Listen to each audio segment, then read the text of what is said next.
তিরমিজিতে 2018-তে বলা হয়েছে, তোমাদের মধ্যে আমার সবচেয়ে কাছের এবং সবচেয়ে প্রিয় এবং কিয়ামতের দিনে আমার নিকটবর্তী ব্যক্তি হবেন সে যার চরিত্র সবচেয়ে উত্তম।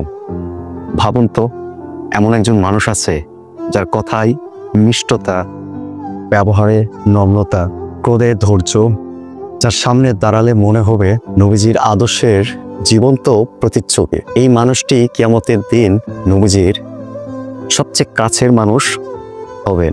একটা মানুষ হয়তো এই সমাজে খুব স্টাইলিশ, খুব সফল, কিন্তু তার ভেতরে যদি অহংকার, হিংসা, গর্ব থাকে, তাহলে সে কিয়ামতের দিনে রাসূলের পাশে থাকবে না।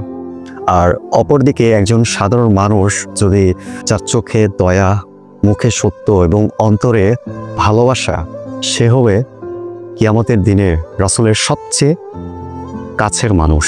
সুবহানাল্লাহ। আজকে এই জগতে সবাই চায় ফ্রেম, খ্যাতি, ফলোয়ার্স, মঞ্জা চায় ফ্যাশন, অর্থাৎ বাহারি রুচি, ফ্রিডম, নিজের মন যেটা আসলে চায় সেই কাজটা।